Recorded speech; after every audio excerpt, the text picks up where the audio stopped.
Well, hello, everybody, and welcome to Ukraine Update here with the Shills. We've got a monumental program planned for you today, and gods of tech, be pleased. We might even get through it. We'll see how it goes. We got Commander McMillan in, of course. How you doing? Howdy. We've got Slavie in. How's it going? Hi. Nervous, but good. We've got Secular Sekai in. How's it going? Still fiddling with my sound settings, but good. Hey, as long as you're doing it on top of the table, you can fiddle with what you want. Jana, how's it going? Project Constantine's fearless leader. Happy to be here. And we've got Starsky, who's not only going to give us some updates, but he's got a very special guest with him today to introduce you to. Thank you so much, brother. Yes, we have a guest today. You can see there's over there on the screen, there is my brother Roman, my biological brother. Roman is a software and not only software engineer from Australia, and we will talk about Roman just a bit later. Roman, say hello. Hi, everyone. Thank you, Roman. But before we switch to our guest, we have several updates. First of all, today, General Starsky stated that currently Ukraine is facing one of the most scaleful, one of the biggest Russian offensives since the beginning of the Russian invasion of Ukraine since 2022. Currently, orcs are pushing towards Zaporizhia, which is apparently their military goal for the 2025. Also, according to the President Zelensky, the DPRK can send more troops, more personnel to Russia to fight against Ukraine, but also civilians that will be involved in producing weaponry on the Russian territory.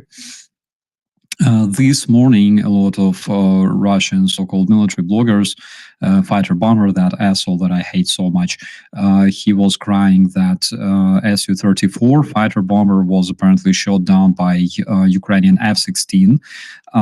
Russian war criminal Maria Lvova-Belova, a person that is wanted by the International Crime Court, admitted kidnapping 380 Ukrainian children from Mariupol to Russia. The kids still have relatives in Ukraine, but Russia rejects any attempt to return them back to Ukraine. Crazy man in the United Kingdom pretending to be a Wagnerite received 2.5 years in prison for promoting terrorism. A Polish citizen of the UK, Piotr Kucharski, living in the United Kingdom, promoted Russian terrorism, called everybody to join Wagner and stuff. And he was arrested while trying to kill people with a knife. During the search in his apartment, a lot of Nazi symbolics were found, Hitler's Mein Kampf and stuff, which doesn't surprise me at all. We have a fresh information from the Intelligence Directorate of Ukraine, the military intelligence service. According to this report, approximately 7,000 Norks were already deployed to the border with Ukraine. Also, chief of Ukrainian Special Military Export Company reported that in the middle of 2025, Ukraine will be producing its own cruise and ballistic missiles. I really hope, like, on the industrial scale. Also, a disturbing chemical terrorist attack happened in Brussels, where there was an event dedicated to the rehabilitation of Ukrainian servicemen. And during this event, it actually happened like 2 days ago. During this event, people started feeling bad and nauseous, and they called an ambulance, and it turned out that some kind of gas was used to attack those people. I still haven't found any proper reaction from the authorities, but it's a disturbing fact, because we all know really, really well what kind of terrorist organization uses gas often against other people. And I would end on a positive note. this update because in Noginsk in Russia, Russian terrorist regime established a memorial dedicated to Russian invaders who committed suicide on a battlefield. In Ukraine, a soldier sitting next to a wall and holding a grenade. I will talk about it tomorrow in my update at Only Facts. So I think we're finished here. Guys, I'm really, really happy to introduce my bro, Roman. Roman, how are you doing?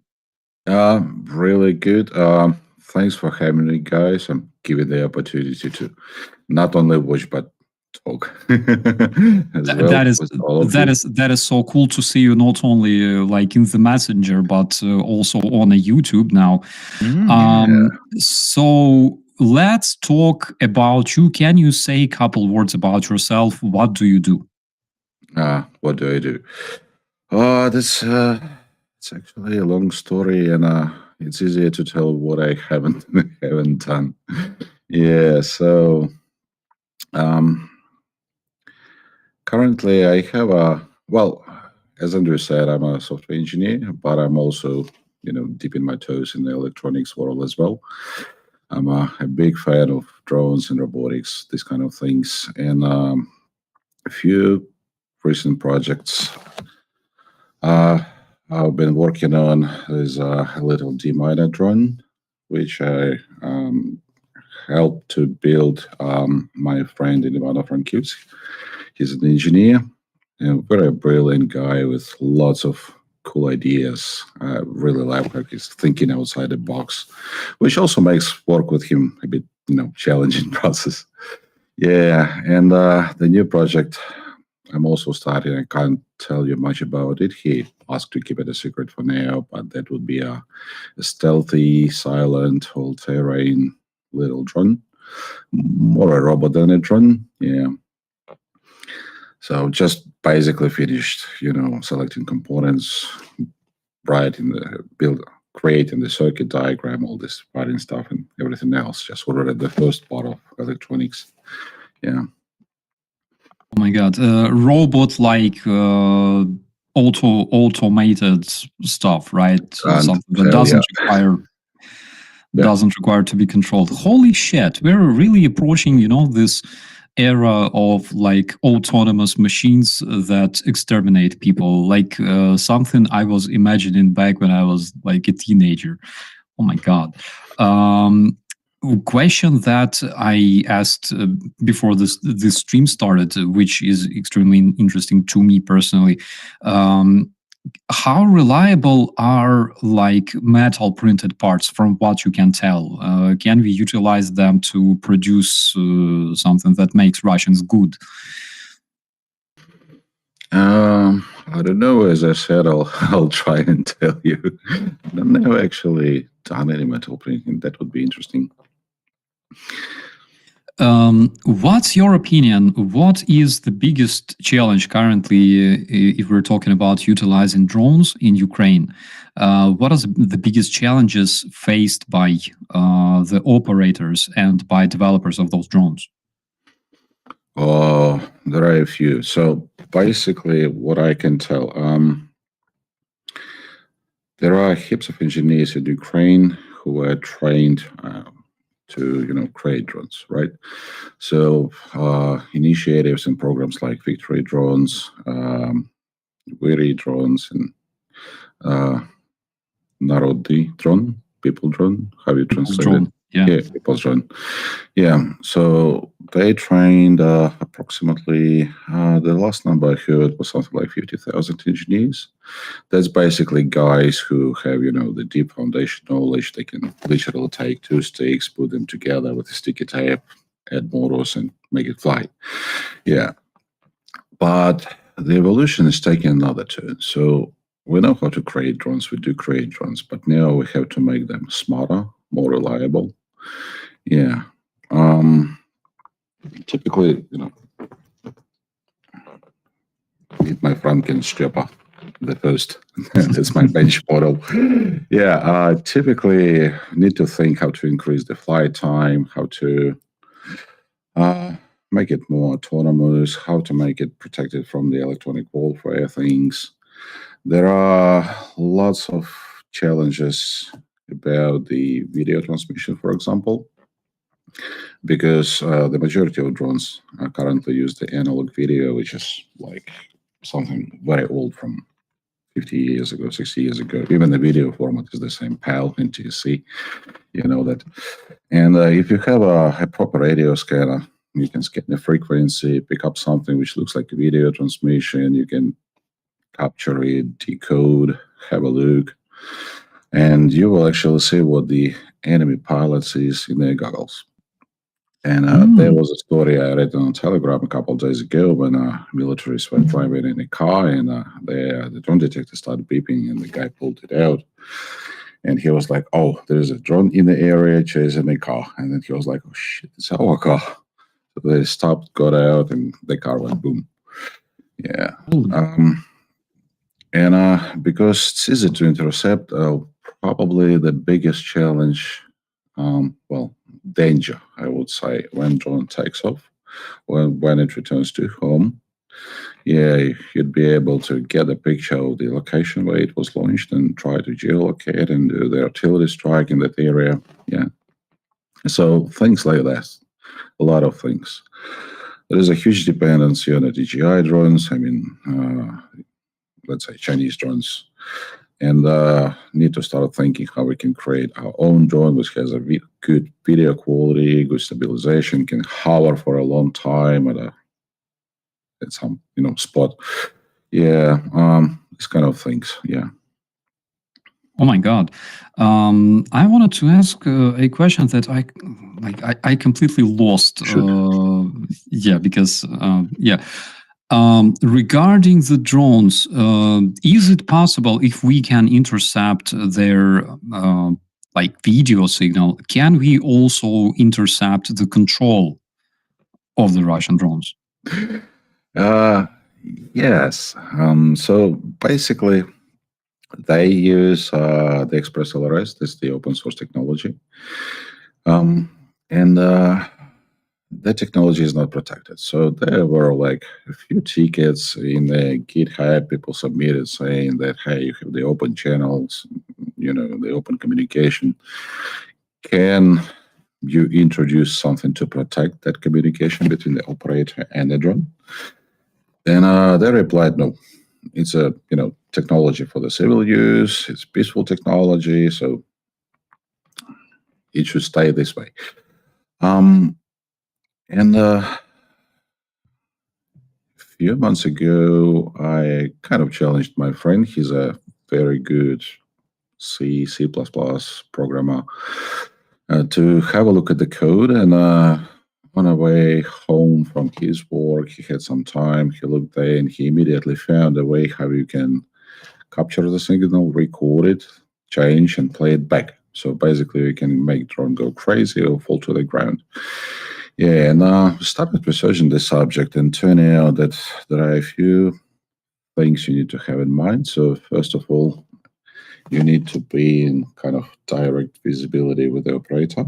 So if operator is behind the radio horizon, it's very hard for you to capture the signal reliably.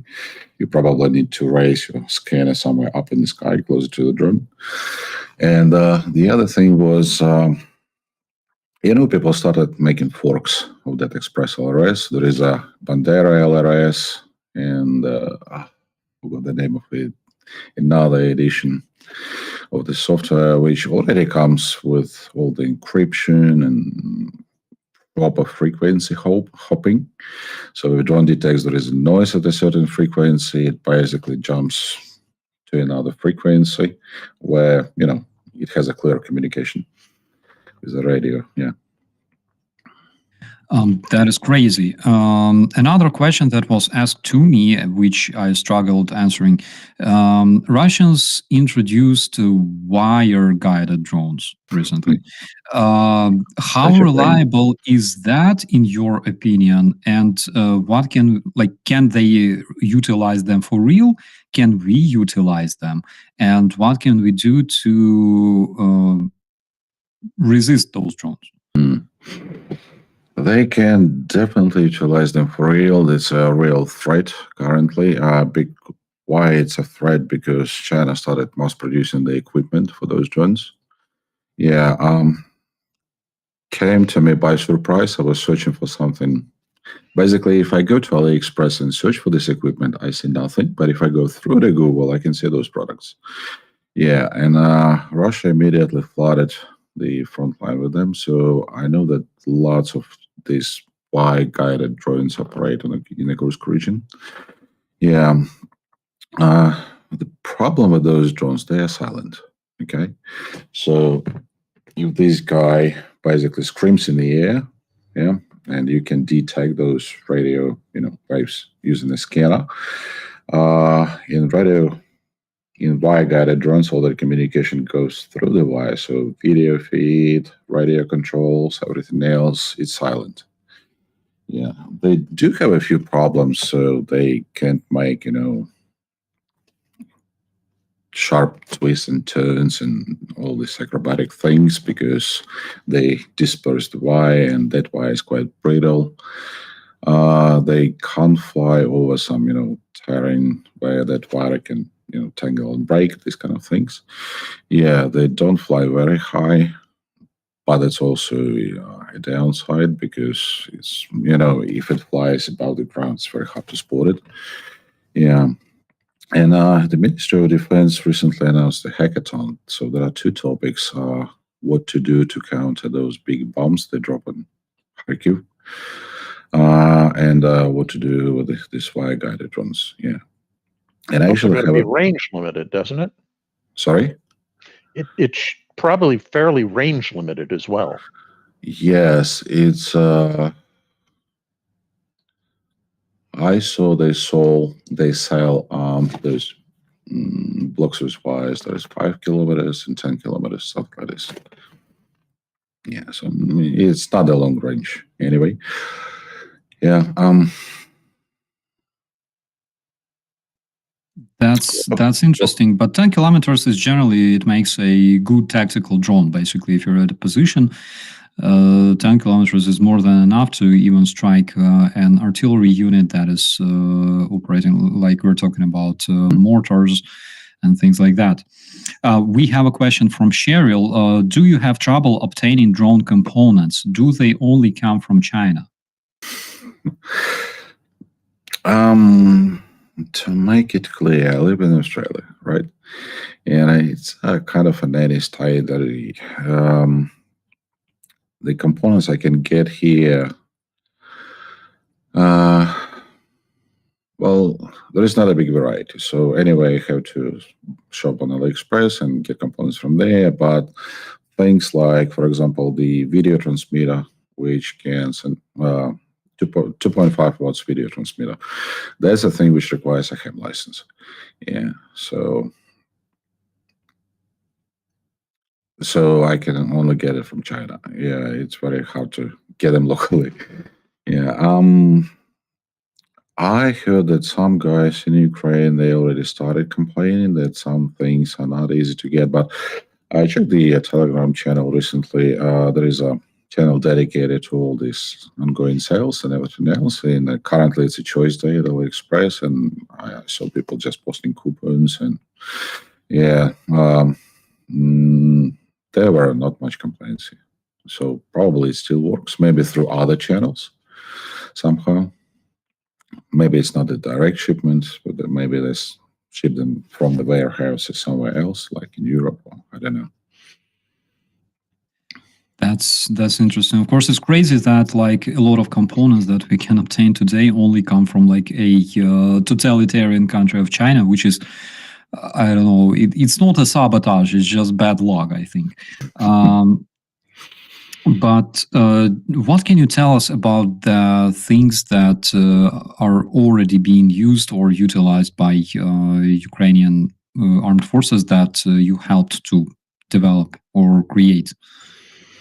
I was contributing for a long time to various projects, but just helping, let's say so. Because last year, I had a request from my friend to help him with a drone, and basically that's when I started, working in this area. Before that, I was part of the IT army. I was helping to recover and secure websites. I was writing web services, more like that. Yeah, and I started going into online forums, like reading what people do there, and that was the period where this training of engineers started. And the definition of the engineer, I mean, the guy from Ukraine, the Ukrainian engineer, is not a person, well, it's also a person who has a degree, but it's also a person who, took the online courses and he knows how to assemble drone together. Yeah, but sometimes they do have problems. Yeah, they have problems configuring some components or, let's say, wiring servos, this kind of thing. So I was helping a lot to those guys because I had experience in that area. And the other unique thing was language barrier. Yeah. A lot of Ukrainian engineers, they have problem with English.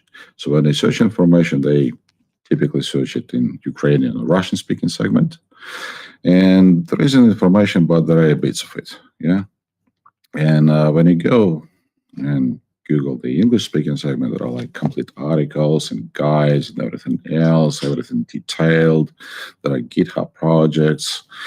And I was spending quite a lot of time researching information, putting it all together, digesting and kind of transforming to suit someone needs, contributing to the projects this way. Yeah.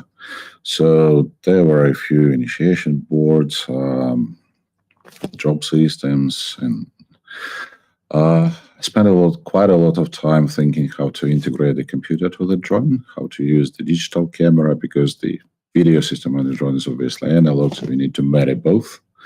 Yeah, but the digital camera gives you an advantage. There is a huge variety. You have like wide angle, normal angle with interchangeable lenses, the fixed focus. Those you can zoom in and out. There are night cameras, low light cameras, thermal cameras, these kind of things. Yeah, and quality of pictures obviously better.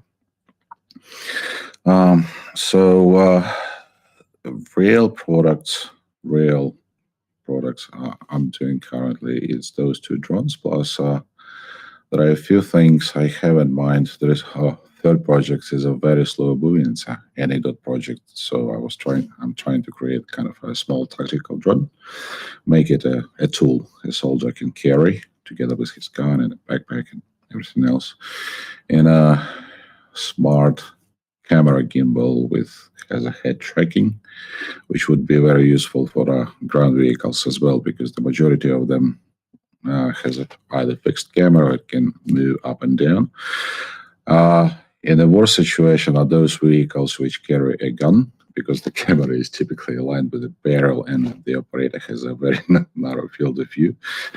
And it's a ground drone. They must be aware of their surroundings. They should be able to freely look around, these kind of things. Yeah.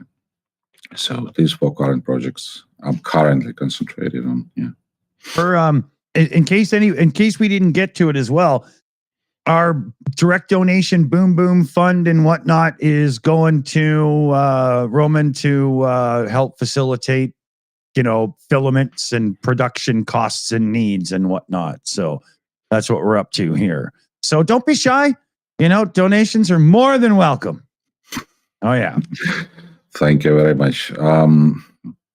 Honestly, that left me speechless. What you guys done, and just to tell you a story. Like you have a white stripe, black stripe.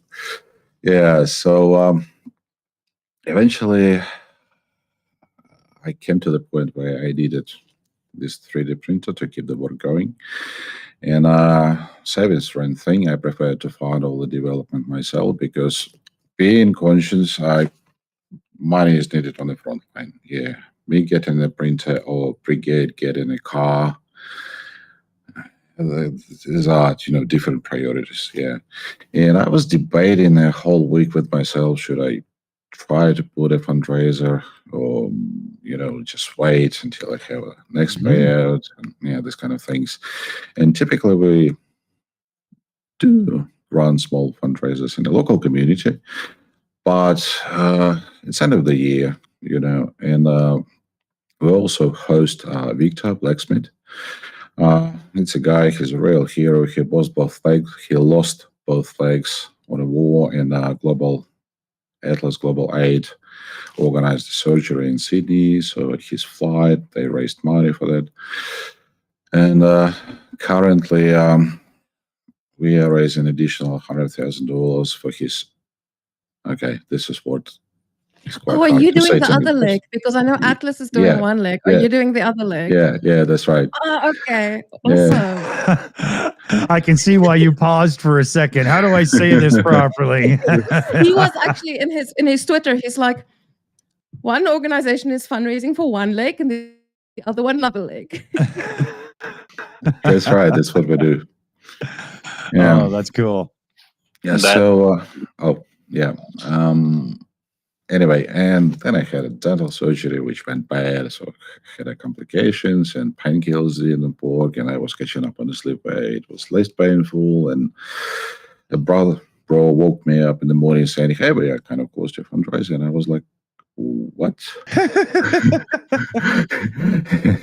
And I went to the PayPal, checked it, and then I went to the stream, and that left me speechless, honestly. And I honestly big thank you everyone who supported this project.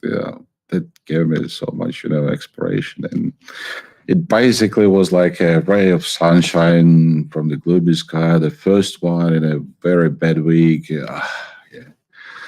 Thanks, everyone. Thanks to everyone, because I would say a good majority of those donations came from people that are here right now watching. Absolutely. You know what? When we win this war and the Kremlin is burning, how you have in your intro video. Yeah, and there will be a barbecue in the Red Square. The barbecue the size of the Red Square. I'll be there cooking you sausages and pouring nice cold beer. That's the promise I give you. I want to roast a fucking marshmallow on the burning Kremlin while drinking myself a lovely local Ukrainian beer. Oh, yeah. Absolutely. Then I'll Dick, piss brother, on the fucking ashes. Not before we have a concert there. Yeah. Oh. Let me jump in for a second here, everybody, because in my absence there, sorry about that. I do a little tech support on the side around local in my area, and I had somebody picking up a system. We got a huge one in here. Linda H for the Boom Boom Fund. It is $27 direct donation. Thank you, huge there, Linda H.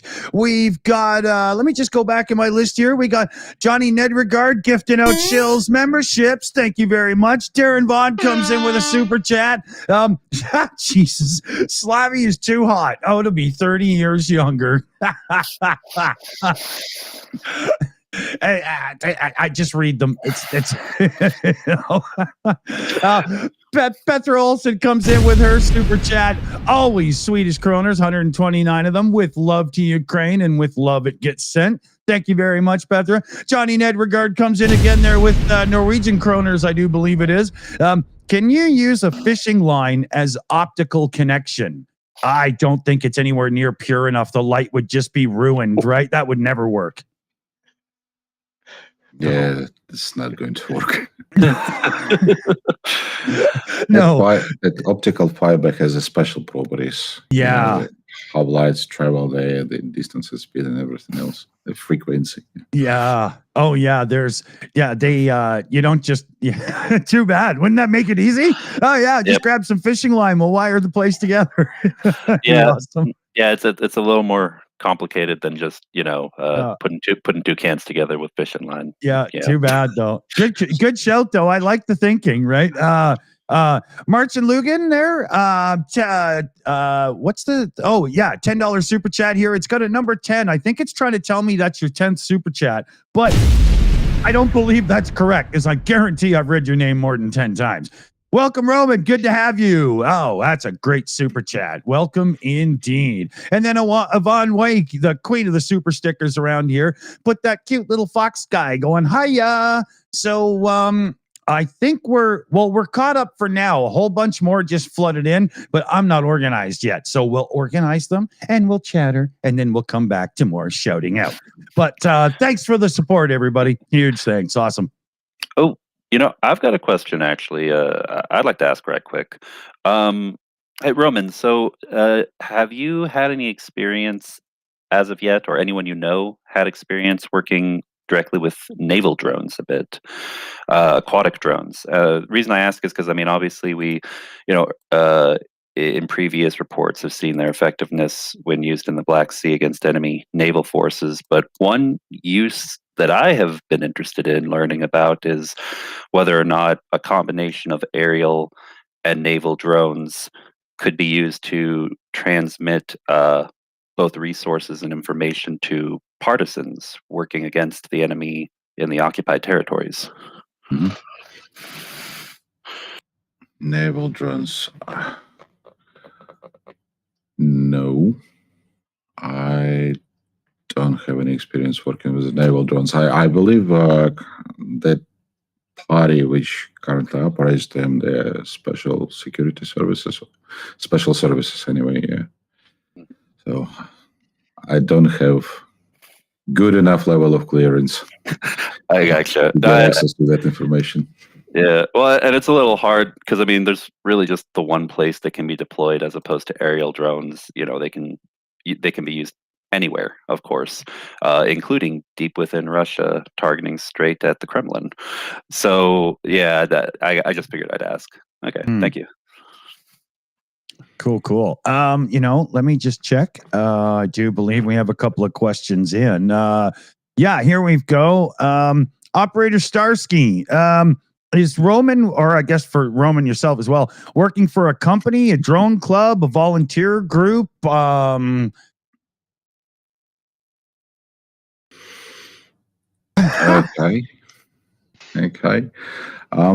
Currently, I'm working just with other engineers in Ukraine, but there is an announcement to make.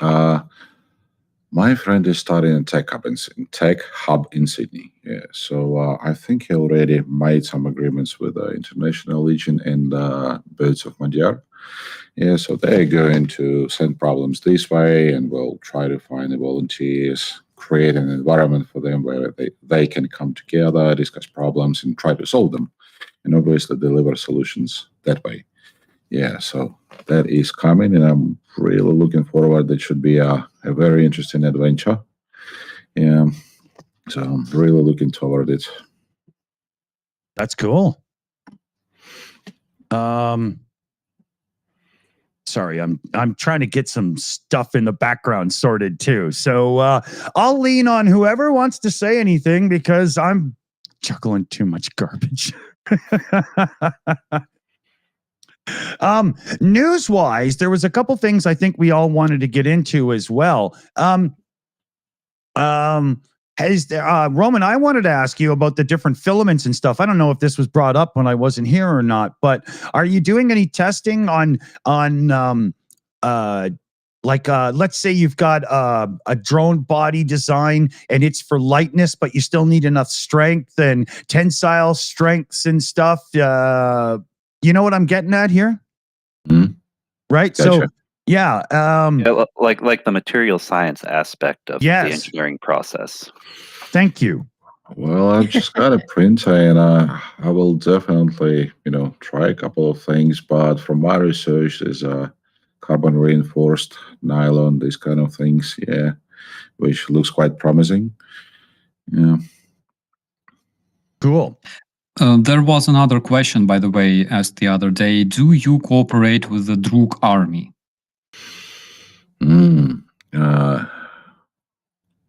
Well, actually, that was their recommendation to pick up this particular printer model. So I kind of chatted to the guys, but I don't really cooperate with them now. Yeah.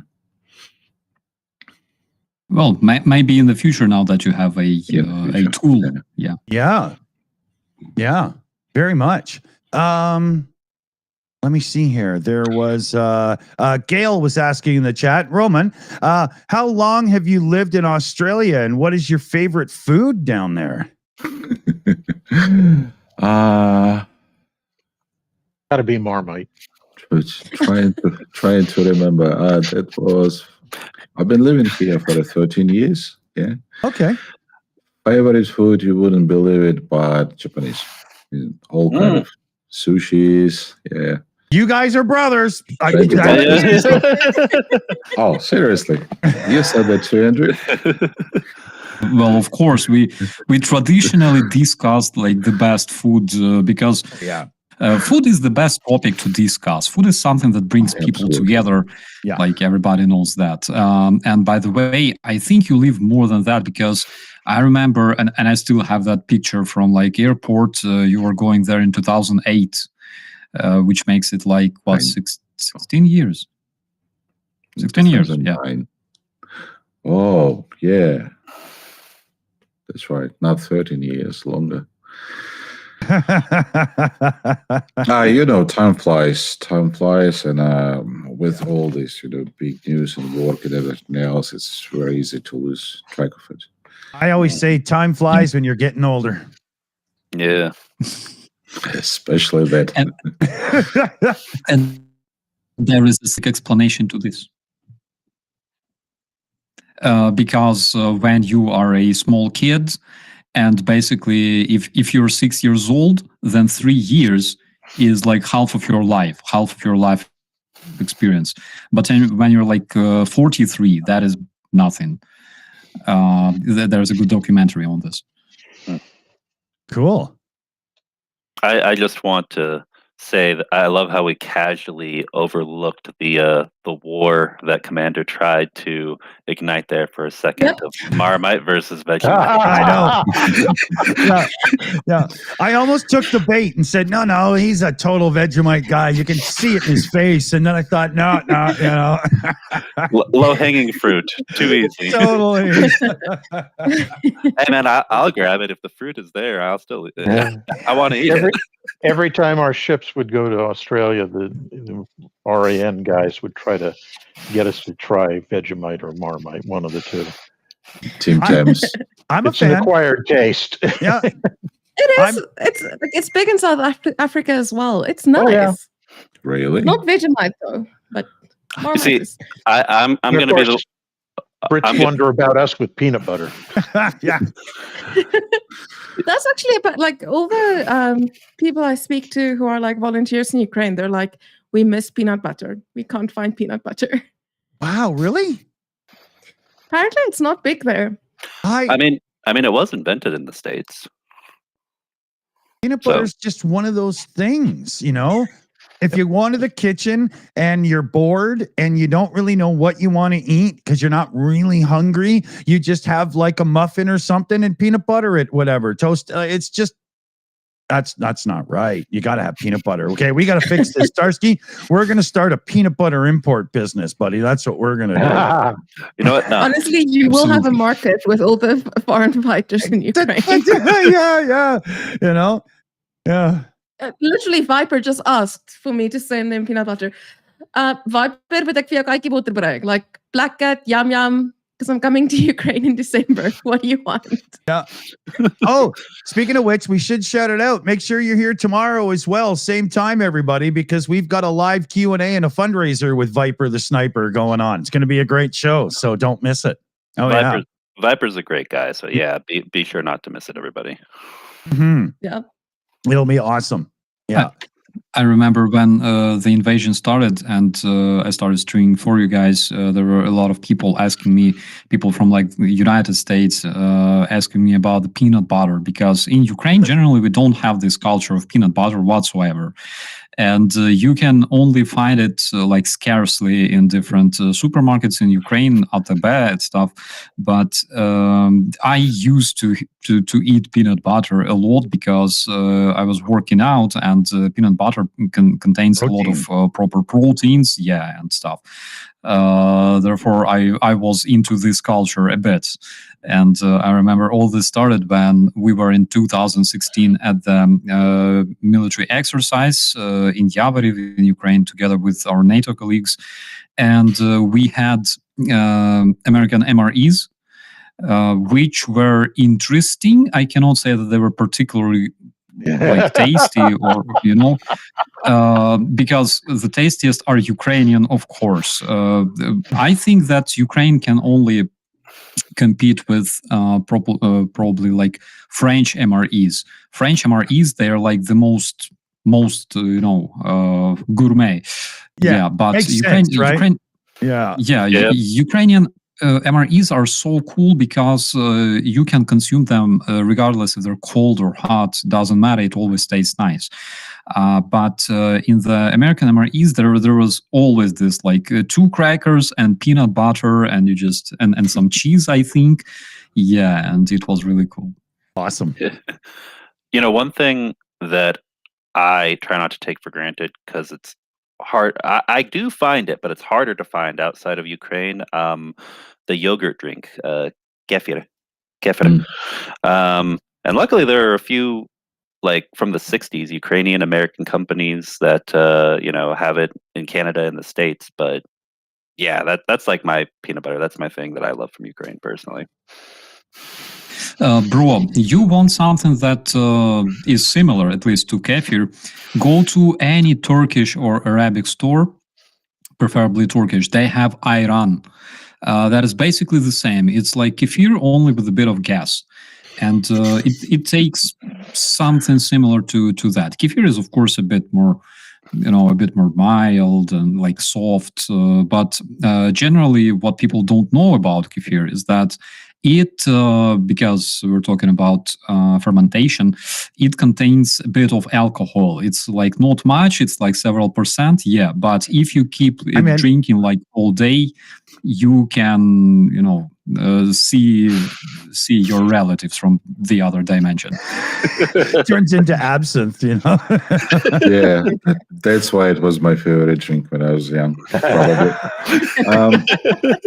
Actually, we have a company in Melbourne which produces kefir, and recently some Norwegian analog of kefir appeared on the market as well.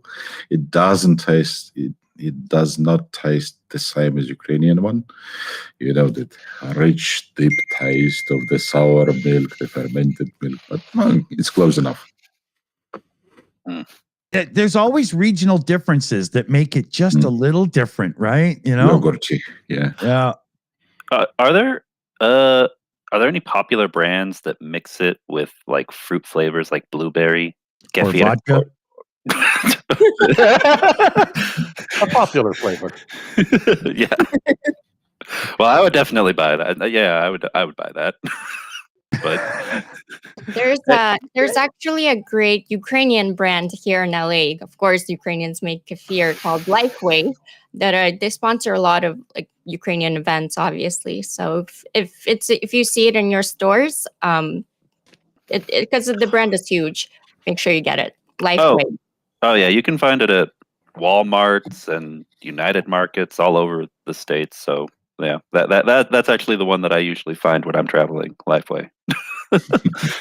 I'll have to look. Cool. Roman, sorry, Dick. Roman, what can you tell us about the pro-Russian movements in Australia nowadays? How do they look like? Oh, good question. That's a very good question and a very complicated one. Yeah. Ozzy Kozak says hi. Yeah. Oh, you know that guy. You heard about that guy, yeah? He still hold up in the Russian consulate, still pretending to be a second Assange, still thinking he's a huge figure. Yeah. Recently, Elon Musk personally blocked his account.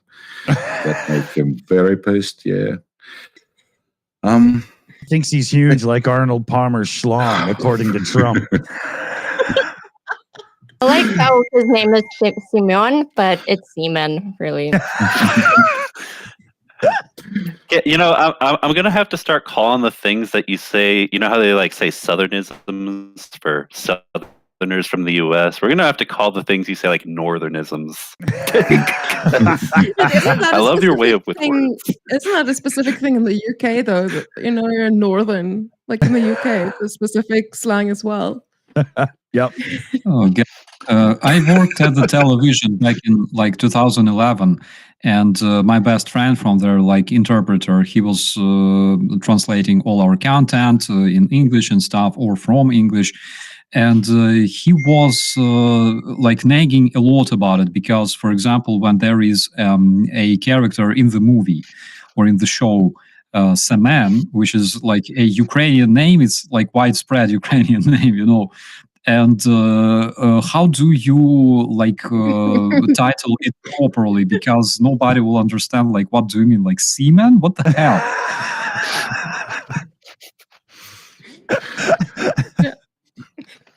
Yeah, so Maybe- to answer, Maybe he sorry. should just call himself Aquaman to keep it simple. Got Sorry, what were you about to say, Roman?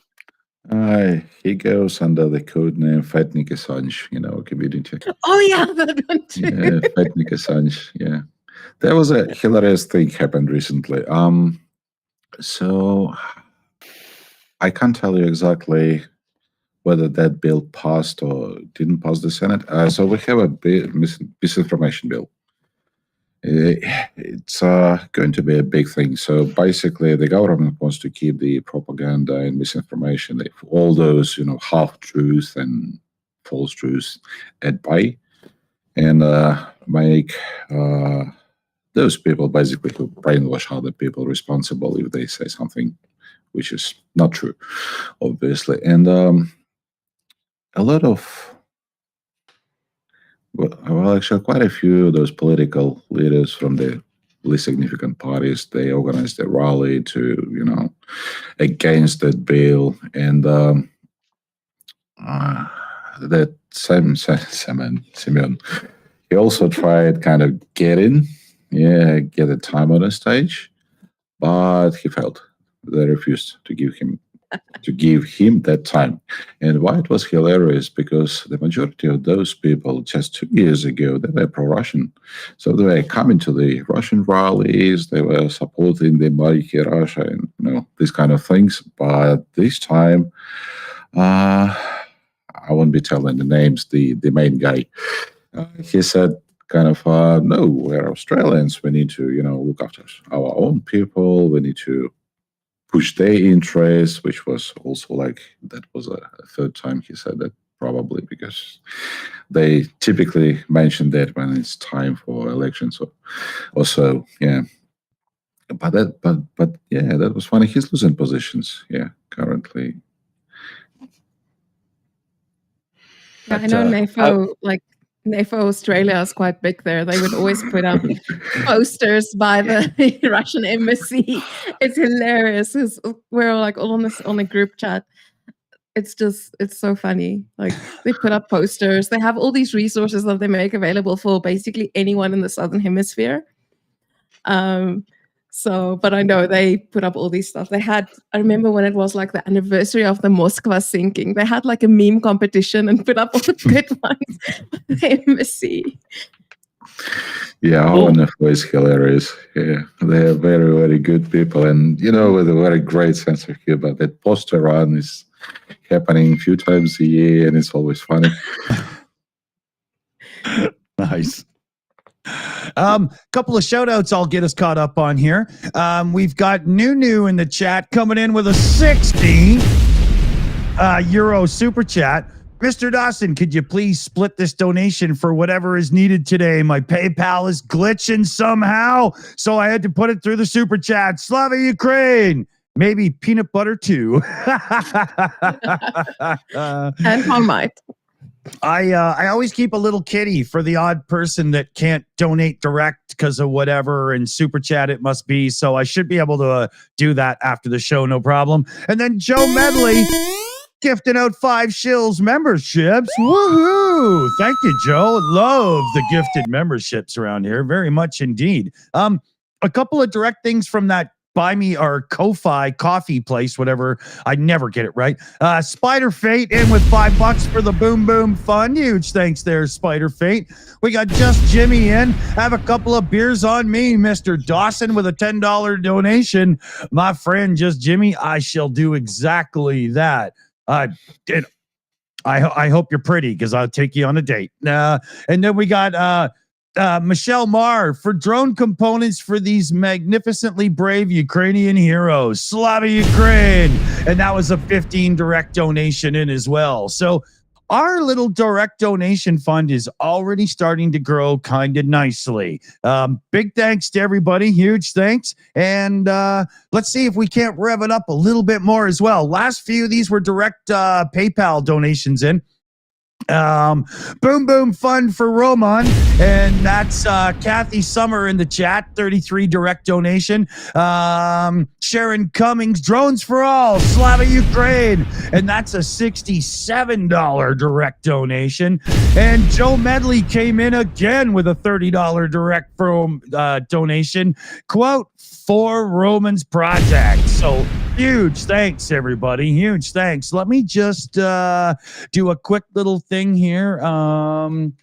Can I get this to work as fast as I need it to? Come on, I'll narrate as I go, just so there's no dead spot in the zone. Survey says we've got 200 in direct donations in the fund already, plus some super chats and whatnot. Awesome work, everybody. Thank you. Thank you. Very cool indeed. Where do y'all want to go now? Who's got what? And actually want to talk about something that Starsky mentioned in his intro update, or update intro, whichever way around, about the about the kids that the Ukrainian children that Russia keeps kidnapping. There is an organization. Let me get this here. It's called Almenda.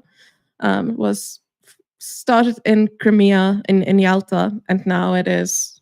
They released a report on how Russia indoctrinates the kids in the temporarily occupied territories, and it is happening from preschool to university throughout it, like this. So it's a 7-page document that they've released, but very easy to read kind of thing. I'll post the link in the chat, but it is really something. It's shocking how they go into this, basically just indoctrinating these children and creating what in a few generations will be basically their own personal little army, where these kids are basically taught to, speaking Ukrainian is discouraged, if not punished. It's terrible. And as you guys know, I'm from South Africa, so I grew up with hearing about the child soldiers up in Central Africa. And I look at this and I'm like, it's literally, you're seeing it happen right now. Yeah. And thank you for bringing that up, Jana, because also, first of all, it's horrible. It's a crime against humanity. Oh. It's really hard to talk about, especially for Ukrainians, of course. But I also find it very insidious because from what I see, knowing how Moscovia tends to operate, it almost seems like propaganda and information warfare to try to justify not only this war, but have people who they can put in front of cameras who grew up, who say, yeah, I'm from Ukraine and I'm for Russia, and try to justify future wars. It's horrible. Anyway, Roman, Starsky, I definitely would love to hear your guys' thoughts on the topic. One of the disturbing facts is that children in Donbass, for example, that went to school back in 2014, currently some of them already reached 18 years old. Some of them are already adults, and they're being mobilized by Russians to fight against Ukraine. This is a big tragedy, and it's crazy to think about it. Of course, back then, nobody from the population of those territories, nobody could imagine such things to happen, but we already see those cases. And it's without even mentioning the fact that those kids in all this period of time, they didn't hear a word in Ukrainian language. Kids that were born back then in 2014, they grew up without even realizing that they are Ukrainians. and they never heard Ukrainian language. Speaking of those children that were brought to Russia, there are so many cases already when Russians were bringing them to like Chechen camps where Kadyrovites would show them like the magic kung fu of Russian Spetsnaz and shit. So Russia is definitely committing criminal war crimes in this case, in my personal opinion. And what we know about it is that sooner or later justice will find them, whether they will end up in the Hague or they get sucked out of a window, which also happens really often in Russia. But justice will find them one way or another. I certainly hope so. Mm-hmm. Yep. That report is definitely, if you have the time, they put it out really. It's not like a 7-page text document, infographic style thing. Yeah. I just got to return to shout-outs really quick. I missed a $10 tip from Camo for orcs and norks.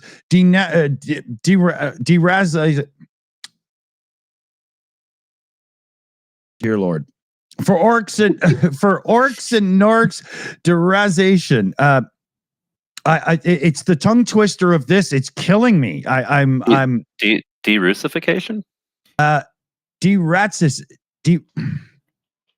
Russification. Yeah, I do believe there's a slight typo in it as well, which is making it even harder for me because I'm trying to say the right thing, but I can't quite get it out of my fucking yapper. But big thanks, Camo. Big thanks. And then we also have Rose Rowley in the chat there. You guys do good work. And, we thank you for that very much. We do try our best around here. Okay, now I am caught up. So, yeah. Oh, and I've got to go because I have to take care of a couple of things. But was really glad to be here. Great to finally get a chance to speak to you with voice, Roman. And always good to see Jana, Starsky, Slavie, Udik, Commander. And make Russia small again. And Slava Ukraini. Stay safe. Love it, buddy. Take it easy, man. All right, later. All right. Actually, want to also on... It's interesting that we have Roman here because you were talking about DJI drones.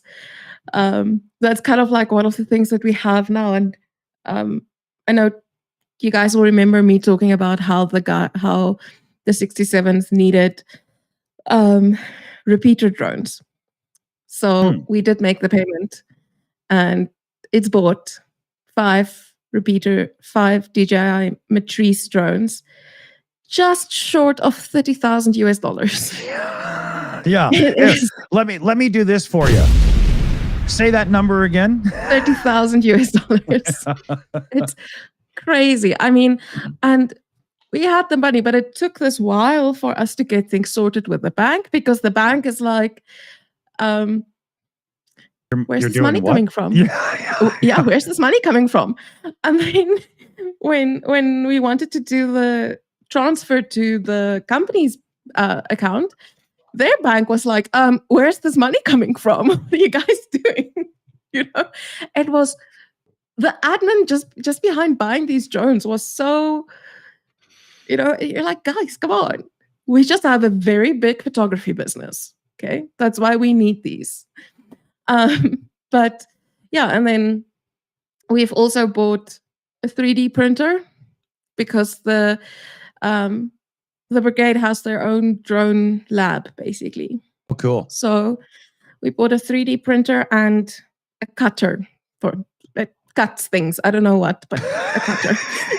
It's a big bloody knife. An expensive one too, but yeah. So, yeah. I wanted it's really like one of those things to see like how urgent these things are, like how necessary it is, and also like all the guys working on it. I mean, it's crazy. Yeah. I wanted to swing around to Roman here. Is there any plans or any contacts or something similar that would take a successful new design from 3D printing to injection molding or anything like that afterwards? I have a friend who designs these VTOL drones, the tail series. VTOL, those drones which can take, like that and then just fly. Yeah, their wings typically with propellers and stuff. And he uses the molding process to create all this fuselage and everything else. And it takes time, it takes resources, takes some skills. Yeah. Also, if you get it wrong, you have to redo the entire part, because typically the parts he creates, they're like big parts, the massive parts. Yeah. But he's kind of, relying on his experience, he's kind of happy because it's light and he can create whatever form he wants, keeping in mind all the area. That's the second word I cannot say today. Aerodynamics. The first one was speaking about Victor's legs. How do you say it? Prosthetic, not prosthetic. Prosthetic. Yeah. Okay. Prosthetics. Yes, artificial. prosthetics, Prosthetics. Yeah. Okay. Yeah. Do you remember this joke? Like the Russians cannot speak the other languages except Russian because they have a Russian jaw, which is not constructed the way to pronounce English words.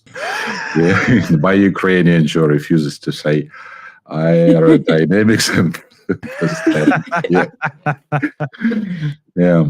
But there are always words like that your brain's just like, this one I cannot say. Oh yeah. It's like a Vereniki for dick. I was going to admit it right there. Yeah.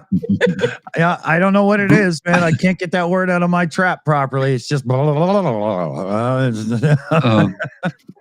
Aussie Viking in 2022 was first official foreign volunteer to fight in Ukraine. He was with us in Hostomel, like from the very, very first day. He's like Australian legend.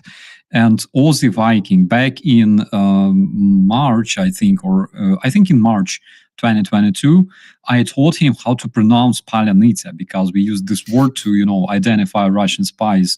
And it took him some effort, like for real, but he could say Palyanica almost perfectly. I think he's watching the stream. I hope he does. He could say Palyanica perfectly, like a Ukrainian from Zhytomyr or Lviv Oblast. But I also have another question for Roman. Bro, do we generally steal Russian technologies, and do they steal our technologies in terms of drones?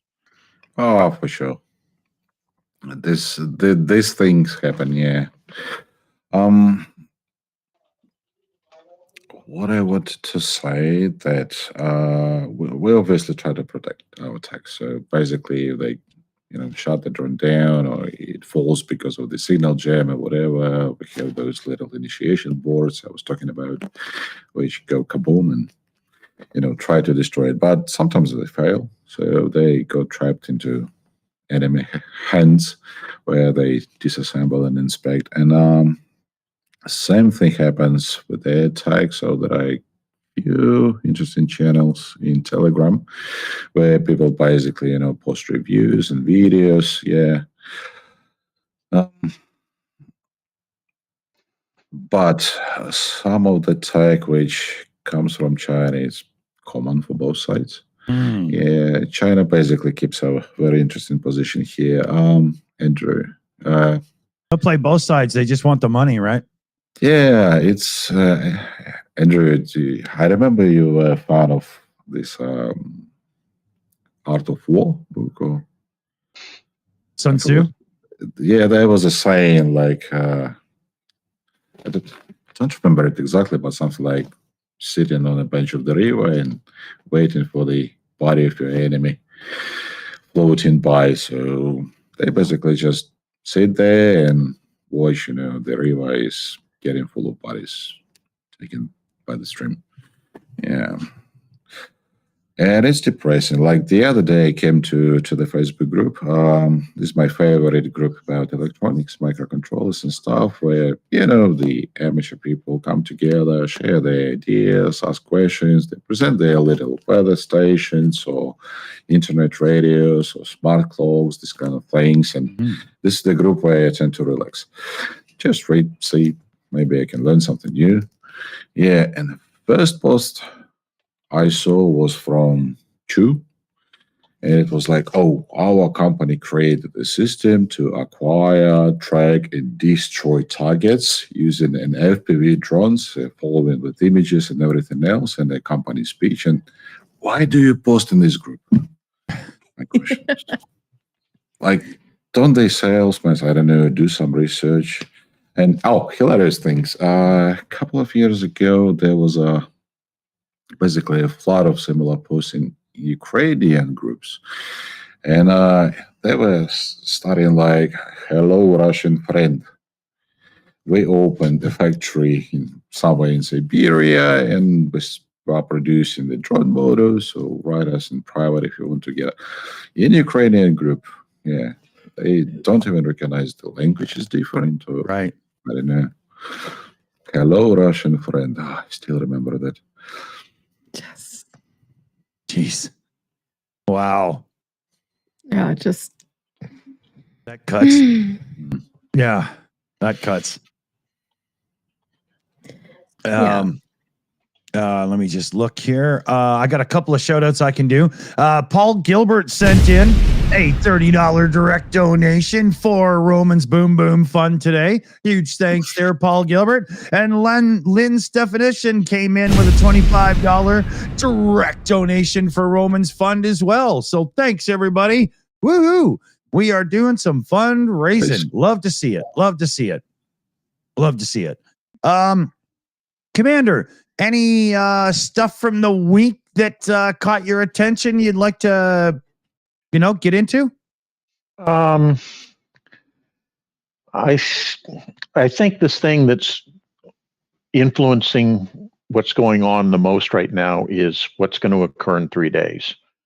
And yes. I think we can't avoid not talking about it because the election really is going to determine in a lot of ways what flows from that point. Yeah. If the orange shit gibbon gets in, we're screwed. Yeah. All of us globally. Oh yeah. But sadly, in particular, Ukraine will be screwed. So I should give a shout out right here. We're doing an election night live stream on the Shills. It'll be hours long. People will be coming in and out. We'll be paying attention from a Ukrainian perspective, but we'll be having some fun and stuff as well as we go and whatnot. So plan to hang out with us because you won't be disappointed. Yeah. I try to before all this election campaign became a big thing. Generally, I try to abstain myself from the United States politics as much as possible. You probably remember that. I was always saying don't ask me about this. Yeah. Don't ask me about this. I don't want to talk about it. It's your internal business. I'm sure that you can make it, a proper decision. I believe in you, whatever. Then when some of the candidates started pushing ridiculous messages about Ukraine, of course, I couldn't stay away. I couldn't stand aside. I had to react on that. And now we see a lot of this toxicity in the commentaries when people from MAGA movement say, we are tired of supporting Ukraine and chat and please fight your own war, etc., etc. But now, after Starsky even talks about us, we will not support you at all. Yeah. Holy fuck, I know, man. Oh my god, that is so insane. But at the same time, one thing we should remember is one way or another, those people from the United States, regardless of the elections, regardless of the results, they will never disappear anywhere. Nope. And we must put more effort into educating people than at trolling those people. I love trolling people, you know myself. That's the key to it, But Starsky. It's education, because it's a lack of proper education as it pertains to the need of voting, election process, and what you're truly doing. It's not a fight. It's for yourself. This is what's going on, right? Totally.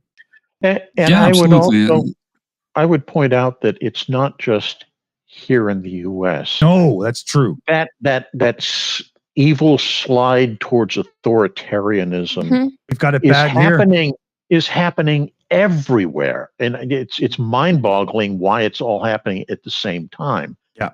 And I think if you really start looking at all the evidence tendrils, they all start congregating back to one point, and we all know what that one point is. And Yeah. he's sitting in the Kremlin, Exactly.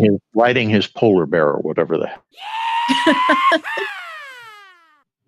Oh my goodness.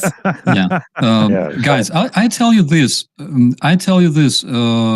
Putin doesn't really. I would say it's beneficial for him if a pro-Russian president will be ruling the United States. Everybody knows that. Pro-Russian in terms of quitting NATO and blah blah blah. But the biggest goal for the Russians throughout decades was to sow discord in the American society. That is his main goal. Oh yeah. And it's not really about the elections. It's about making people Chaos. toxic and cynical and make them fight and hate each other. Yeah. That is their biggest goal. Their biggest advantage. Yeah, and one thing that we should remember is that when you are toxic and cynical and you distrust everybody, you are the perfect target audience for the Russian disinformation. It will always stick to you.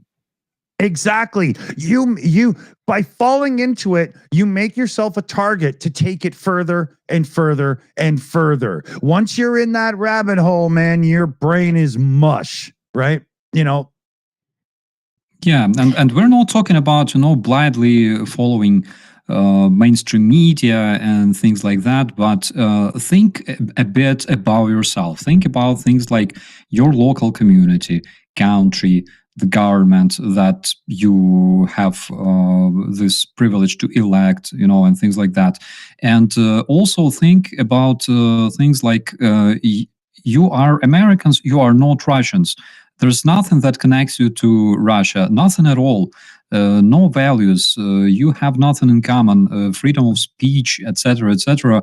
You have them. They don't have that. You are driven by your will, your desire to evolve, have a good life and stuff. Russians are only driven by violence. Yeah. Psychologically and socially. Yeah, they're only driven by violence. Think about your society, and by thinking about your society, don't forget about the collective security. This is very important, because not a single country can withstand the terrorist threat that we have out there. There's plenty of totalitarian countries that want to see your demise. They dream about it. And what made us strong throughout all these years was international cooperation and international relations, international friendship, and collective security. That is the only thing that stops Russian tanks from rolling down the streets of Prague. The fact that you guys have collective security, always remember that. Everybody who talks about quitting NATO is 100% Russian asset. Don't even have any doubts about it. They want you to become unprotected. Always remember about this. Yeah, it's somebody who wants power in and of itself for their own needs that pushes this kind of thing to be, slowly grassroots spread through the populace and up and whatnot, right? Because all that division simply gains authority for one group or person. That's just the way it always goes, right? I mean, I think one thing that is quite prominent is the thing that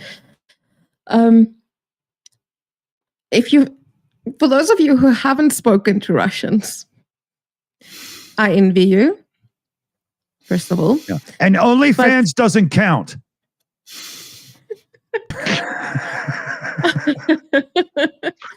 But Words of wisdom, Dick.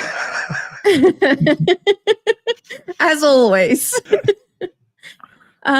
But I was speaking to this guy, and we were talking, and we were discussing like basically geopolitical issues. This was before the full-scale invasion. We were talking about this, and I was asking something about Russia. I don't remember what it was. And he was like, yeah, well, what? You think America is so perfect? What about this? And I was like, hold up, buddy. I'm South African. You know this. Why the hell are we suddenly talking about America? But the thing was, it's in that case that you kind of realize how Russian propaganda works in Russia, where it's literally, they keep being shown like, look, this bad thing happened in America, this bad thing happened here. And it basically creates this thing that the sense of hopelessness of what's the point of anything? What's the point of us resisting this? Because look, it's messed up everywhere. And that is, if you look at Russian propaganda almost from that angle, or if you look at the world from that angle and you kind of sift through and search for that thing of like, there is no hope, everything is going to shit, everything is messed up, then it's very clear to see which actors are the ones saying that. And then it's pretty few years later, then you're like, oh yeah, read an article about this person having Russian money coming into their bank account, you know? Elon. Elon.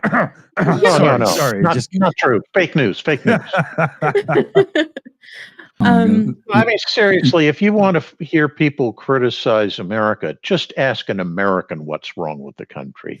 Every single one of us will go on this laundry list of complaints. You know, you don't need foreigners to do it for us.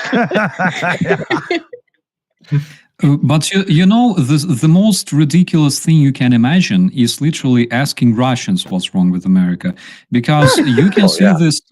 Like, you can see this imbecile sitting like in his outhouse toilet, and he goes, look at that, like, you know, America, what are they, piece of shit, you know? Like, the dude doesn't even know what fucking century is outside, you know? Dude, like, we have indoor plumbing. Look at yourself. Yeah, he's still using birch bark as toilet paper, looking down on others. Holy shit, Russians came to Ukraine and they started stealing fucking toilets and sinks and taps. What does it tell about them? That is freaking insane. The Spanish go for gold. The Russians go for porcelain. Figure it out. Yeah. And when we talk about United States, we always have to learn, right? Like United States, first economy of the world, first air power, actually two first air powers, like United States Air Force and United States Navy. Like what are we even comparing here, guys? Russia has a GDP that is smaller than in Italy. You cannot compare the sizes. So, and I mean, Italy has good food. Yeah, we have more than one state in this country that has a better farm. Actually, yeah, and it's very easy to understand why it happens. It happens because when Russians invest their gazillions in like tanks that were developed in times of like Soviet Union, right? Like 50 years ago. At the same time, America invests in, they have stock exchange. They created stock exchange. They invest in different things that Russians consider like useless. Like, for example, education, right? Things like that. Russians don't invest in heating in their schools, and they generally don't invest in their schools. Study of 2023 shows that Russians have deficit of places for first graders around Russia, and generally generally, majority of their schools request renovation. They require renovation.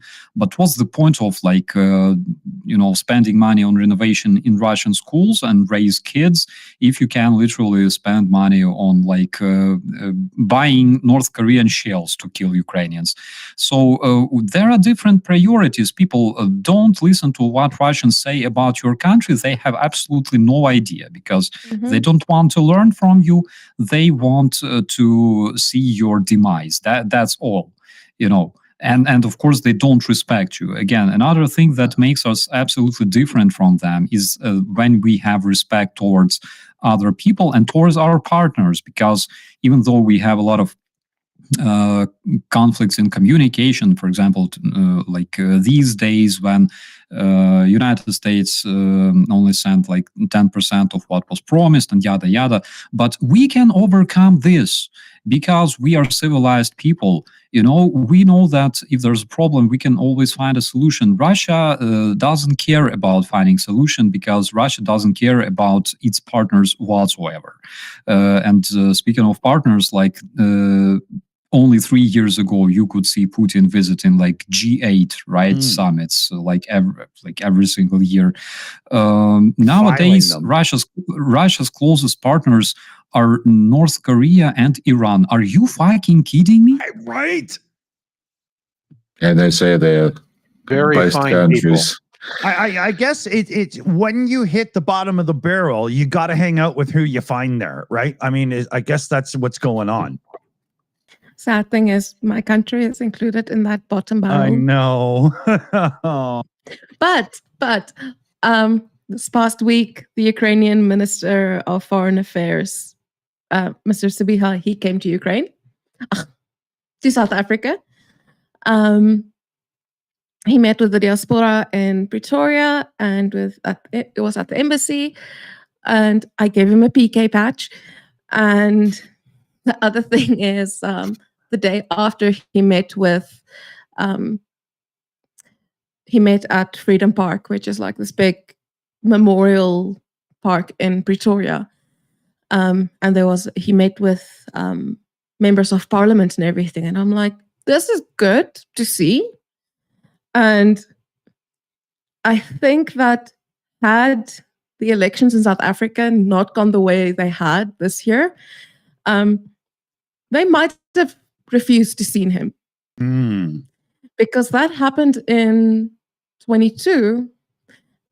Ukrainian MP came to South Africa and our government was like, no, fam, sorry, we don't have time. Wow. Yeah. But no, it was really awesome to see that he came here. He had an entire delegation with him. Obviously, because ministers have delegations. Well done, Jana. But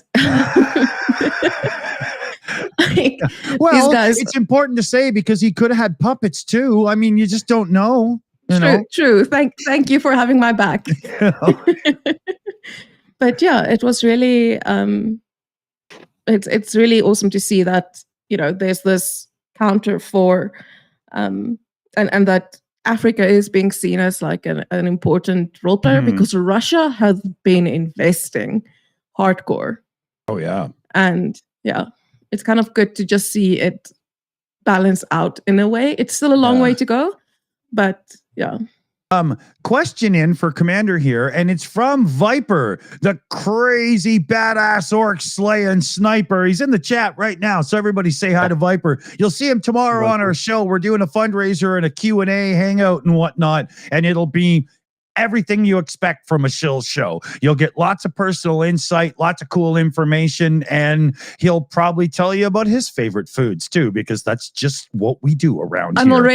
I already need to bring him South African brand peanut butter. Oh, cool. Hey, maybe I'll have to, put a little care package of cool Canadian stuff. Good idea. Yeah. So here, Commander, from Viper here, do you think we will ever see the 90% of that 60 billion aid package that has not been delivered yet, but promised? Eventually. The U.S. government moves at a snail's pace at the best of times. So, yeah, I think the stuff will start showing up, but it's a question of getting it ready, loading it on ships or airplanes, sending it over, getting it through customs, yada yada yada. It's going to take forever. Yeah, but it will eventually show up. It kind of reminds me of that quote by Churchill. With you're eventually the one that says Americans can always be counted on to do the right thing after they've exhausted all other possibilities. Yes, but so true. It kind of reminds me of that. It will come eventually. We just need to escalation manage a bit more. Somebody's Lauren in the chat's alerting me to people in the chat are talking about eating the pets and the best way to prepare. Look, we do food around here, but we do not do Trump food. Okay, but did you see the North Korean? Show the video, Dick. Okay. North Korean MREs. Did you see that?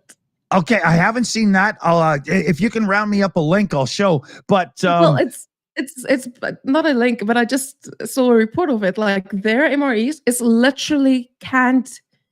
It's canned food, but it's a dog and it's dog meat. Wow, that's the North Korean MRE. Excuse me while dog I'm meat. sick for a second. That's considered, exotic food in Or Fido. It has meat. Wrong. So they are eating the dogs. Normally, you just get millet. Yeah. It's somebody on the front line soon with the North Koreans. They're going to be screaming at the North Koreans. They're eating the dogs, and oh, geez.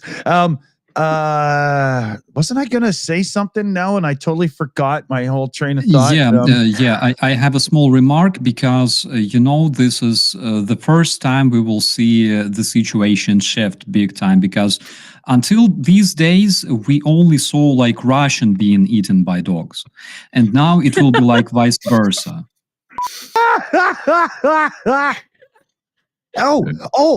So if they're eating the dogs. I get this now. They're assuming that the North Koreans will see dog tags on the fallen orcs and decide to eat them because they're dogs, and therefore Russia won't have to clean up their own mess. Is that what's going on here? Oh, that's wrong, right? if they survive, there's already several videos again populating the social media showing one of the attacks on alleged North Koreans, which I think might be true because those guys in the trench, there was a Ukrainian drone dropping the charge on them, and they didn't really know how to react to it.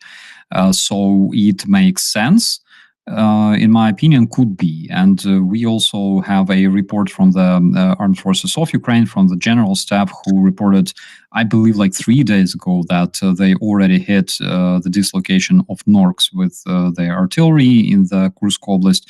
And literally next day, we saw that dude with a burned face in the hospital. Again, alleged Nork. So we cannot say 100% that it's true, but we can follow the events and make conclusions. I also have a secret report. I'm not allowed to tell you who told me, but North Koreans are at present being strapped to tanks and other cars to be used as armor. So there's that as well.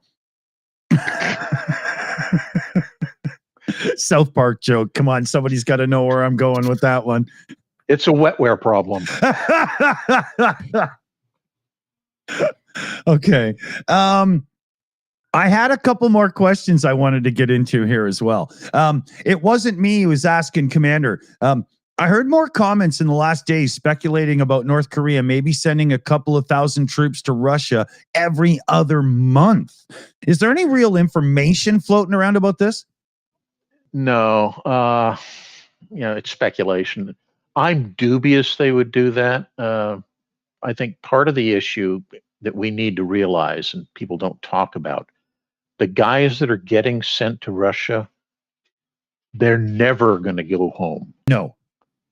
They're dead men walking, right? Yeah, they are dead men walking, because the last thing Kim Jong-un wants is people coming back to Korea and telling Koreans about what it's like outside the country. Exactly. And even as backwards as Russia may be, they're light years ahead. Yeah, they're generations past where North Korea is.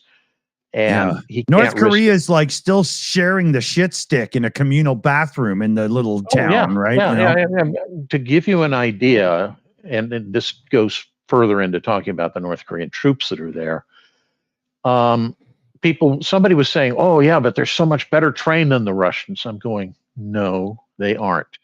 If you look at the training regimen of the average North Korean conscript, he may fire as many as 5 rounds from his weapon during the course of a year. Most of the time, they're helping with the harvest, or they're painting, the sidelines on the highways and things like that. So they're just bodies. Yeah, they are. They really are. There are a few elite units, but I can't imagine that Kim Jong-un is going to send the elite guys to go help Vlad. He's got his own front to worry about. And people forget that war, technically, the Korean War from the 1950s is still going on today. It has never officially ended. I will say, speaking of the North and South Korea, I'm finding the South Koreans are being very good about releasing information from their intelligence service based on North Koreans and their involvement. And I'm finding them to be a great, reliable source of information on this. Do you agree? Yeah. Oh, absolutely. South Korean intelligence. They're good, right? Well, they're very, very focused. It's not like, say, Mossad, which is looking around the world, or the CIA or MI6. Oh, good point. They are razor focus on just North Korea, right, and China to an extent, but that the main focus is North Korea, because the North Koreans do stuff all the damn time. People don't realize this. They fire artillery across the DMZ, or they raid the coastline and kidnap people and stuff, and it's ongoing. Wow. So South Korean intelligence really has a job to do to keep track of what the hell those guys are up to, because you never know.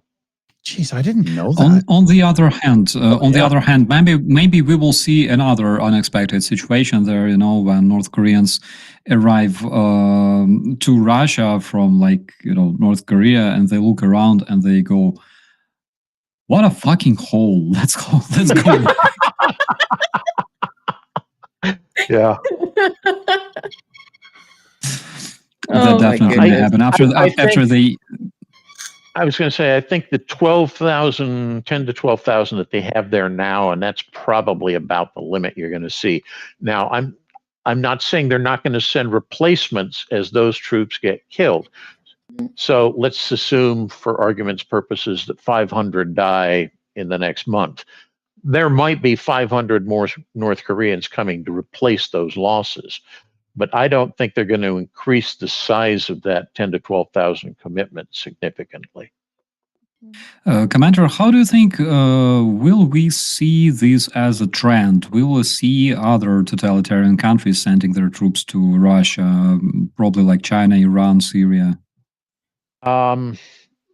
Syria still has ongoing problems. I can't see the regime there, the Assad, sending anybody, because he's got his own problems. Iran, however, we know they already have technical advisors for the Shahed drones that are in Russia providing that assistance.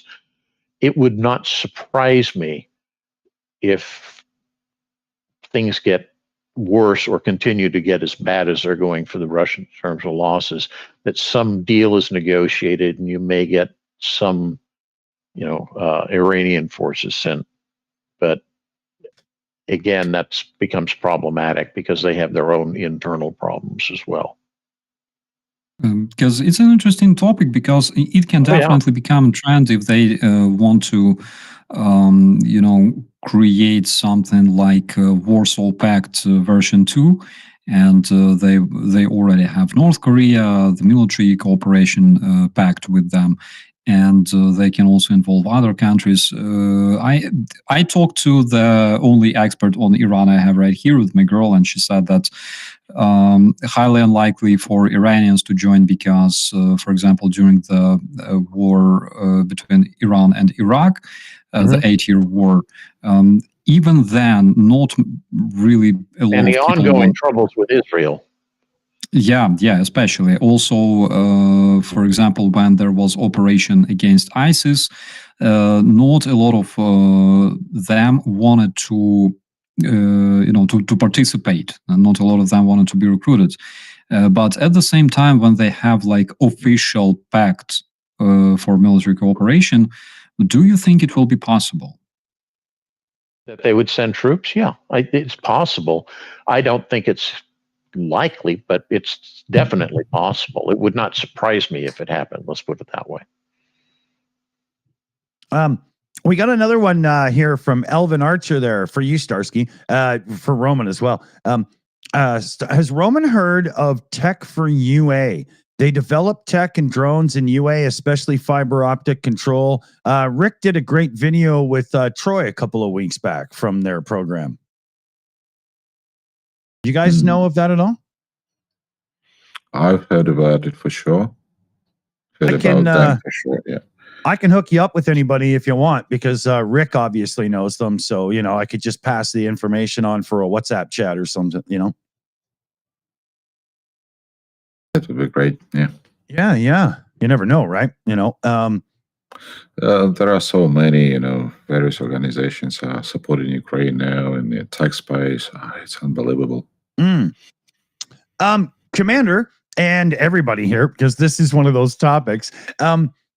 Actually, you know what? First, we've got to play a quick video because we were going to slip this in a minute ago and we didn't get to it. But when we're talking about the elections and Trump, I'm in my 50s, right? I've seen quite a bit of stuff over the years as it pertains to an election, but I have never, ever seen a candidate for the highest office of a powerful country do this.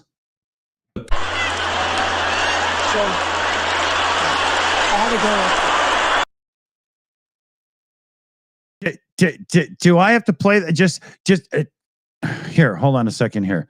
Put in slow-mo. Yeah, that's what I was just going to do. Yeah. Playback speed. That's how I do this, right? So I'll do it at half. Okay, here we go.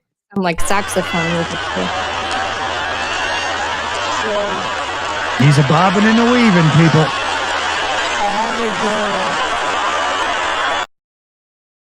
It's just. And this man wants to become the most powerful man in the world. What was he trying to demonstrate? Blowjob. But I understand I don't even think he's doing that. I got that part, guys. Blowing is the question. I think he's trying to adjust the mic stand. This is how it's called now. You'll notice he's holding the mic in his hand and the stand isn't exactly where he wants it to be. So he's going through all these weird motions. And I think his comment at the end is that he realizes kind of what he's doing. He's trying to pass it off as a joke. Okay, thanks. That was what I actually It's still not a great visual one way or the other. That's what I actually wanted to know. Not, please explain this R-rated joke to me. But thanks, guys. Yeah, Lady Bird in the chat says muscle memory, which I don't know how to comment. I am not an expert, but I think I saw something like that. The Trump campaign. Just Jimmy says now we know why he dances to YMCA. The Trump campaign has said the term fully throated a few times. He's just given us an example of how it's done. Understandable. He's such a nice guy. He's such a giver, He's always trying to help people learn new things. Yeah, I hear he named that microphone Pootler, but I'm not sure if that's really true.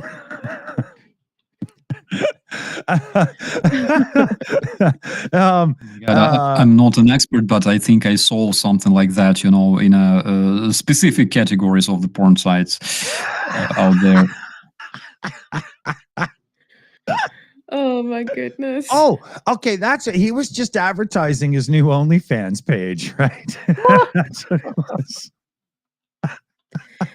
That's a word, actually. Hey, we would remember I spoke about the 3D printer. So we bought one in Poland, and Radek, our volunteer, just sent me a photo of the box, and I'm like, Radek, come on, that's not sexy to volunteers. Like, he's like, do you want me to unpack it? I'm like, no, because we need to, keep in mind but just make it a bit more appealing. He puts his foot on it. He's like, is this better? Sends me the foot. And I'm like, that's it. This is how we're raising money now, with feet pics. Going for the fetish angle. I like it. Oh, my word. Let me see now. I think I'm lost, and I think I could be confused. I know I'm still in this room in my home, but 1 second here. Okay, so we have Mary Tyson in the chat sent in a $50 direct donation for today's Boom Boom Fund, which is Roman's fund there. So awesome. Big shout out there, Mary. Thank you very much. And then if I flip over, we got Nurse Sean in the chat at Starsky. My favorite response to a troll who threatened to kill you was, let me give you my coordinates. I'm 6 centimeters behind your mother.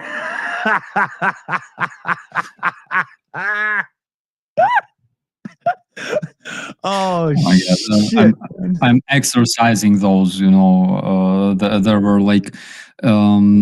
trolls who apparently didn't know about my 10 years of service, and they were like, why are not you at the front? And I'm like, since when do you call your mother a front, but guys, we should remember that we should be less toxic, we should troll people less, even if there's opportunity, Anyways, we gotta be better people ourselves, right? Yeah. But this one's for the trolls, just so we can get it out of our system. What the fuck is wrong with you? Drunken Kitty at your service. We've got Martian Lugan there with a $50 direct in super chat going into the fund. Huge one. Alert, baby. Oh, yeah. And then we've got Mr. Nobody gifting out 5 Shills memberships. Big thanks. Love the gifted memberships. We got Dre Vibes, $5 direct shout in with the American flag and the Ukraine flag. Love the symbolism. Big thanks there. Hammer down. And we've got Camilla Matson in the chat with, I think that's Swedish kroners, 65 of them as well. Big shout there. Thank you so much. Let's pray for U.S. and the world. Oh, indeed. Indeed. I'm as a Canadian, I've naturally got a liberal tendency to me, right? And when the early days of the Shills, I always said to people, no political nonsense. I don't want to hear about your left views or your right views. Stick to the topics and everything. And we failed miserably because I don't hang out with hardline writers because, well, I'd rather, punch them in the face and go get a coffee. So all my friends tend to be the same leaning type of people. And we just gave up and we just said, fuck it, man. Screw this shit. Trump's an asshole. And we just went off, and now we pick on them like it's a hobby, right? I mean, it is a hobby. Yeah, it is. Here. That's what he thinks of it.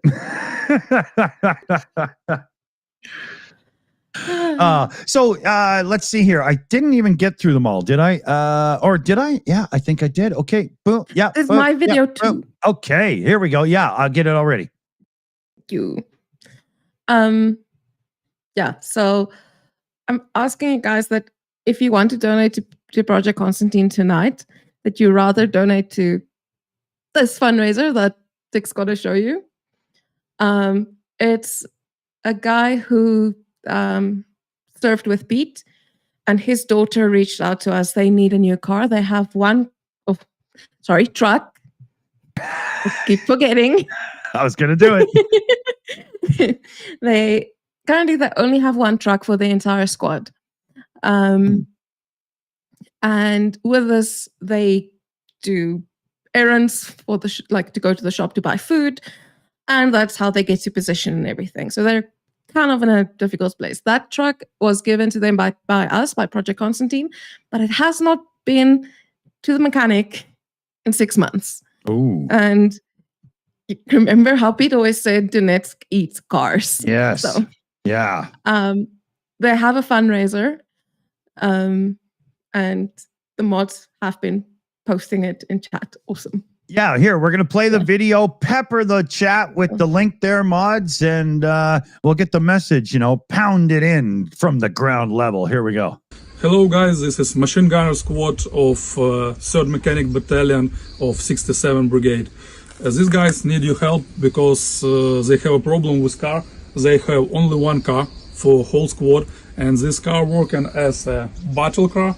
They provide ammo for positions, they make a rotation of the people on position with this car, and also they provide everything to make their squad work with this car as food and other supplements that they need. And also this car that Project Constantine provides them is already working 3 battle missions and half a year without repair, and they need to repair this car, and they also need one more car to provide good work of their squad. That's why we're asking for your help and your donation to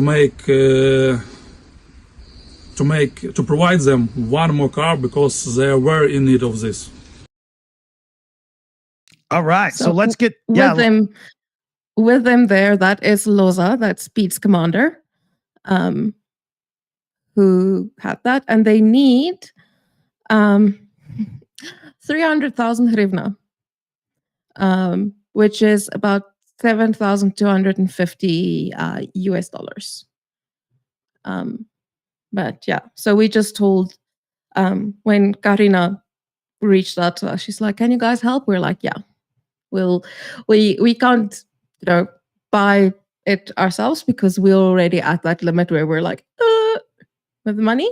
Yeah. But even if like there's like $5 sent somewhere, that makes a difference.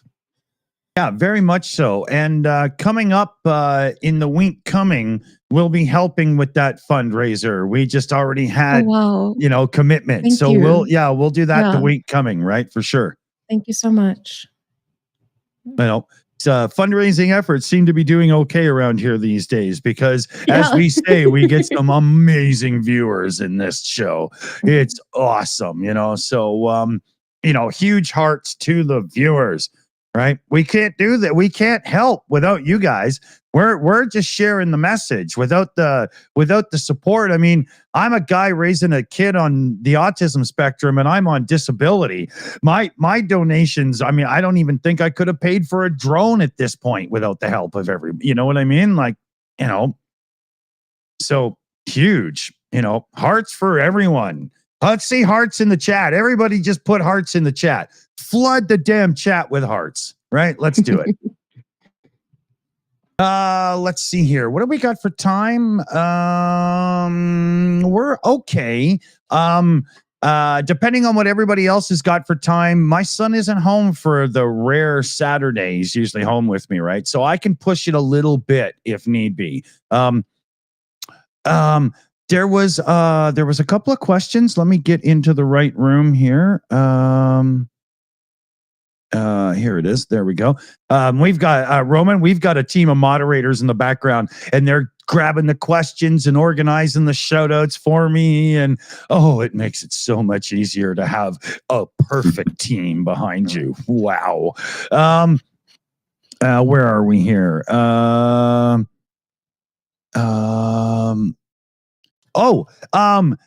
New member a new member as well for the last couple of months. So big thanks there, new. Didn't North Korea launch like a nuke missile yesterday, trying to send like kind of a message? Now, I think the idea is the missile could have had a nuke, but didn't. But they were just showing that they could get the damn thing moving. Is that correct? Well. The Norks fire off test missiles with relative frequency, and a lot of it is they're trying to send a signal. It's become so commonplace that people almost don't even remark on it anymore. I mean, the military and intelligence agencies certainly monitor it and take photos and analyze all the trajectories and everything. But it's gotten to be one of the few things that Kim can do to express his displeasure at the world anymore. So it's like, yeah, okay, another temper tantrum from the 3-year-old. And the other thing that's funny about it is the missiles are of such questionable quality. It's like the early missiles that we were testing in the 1950s. So like, a quarter of them are blowing up on the launch pad or going crazy after they get airborne and fly around in circles. It's Dude, just hilarious. When I think of North Korean missiles, I think of that idiot who built the steam-powered rocket to try to prove the Earth was flat, and it didn't really go well for him. That's what I always, I always imagine like the Jolly Green Giant stepping on the little foot thing that pushes air into it to send it up. Yeah. Yeah, exactly. Although, to be honest, that actually is one of the things that are used because, like, for example, in sub-launched ballistic missiles, you don't want to have that thing exploding in the silo underwater. So they use air to throw it out, and then when it gets out and up to the surface, then the rocket motor ignites.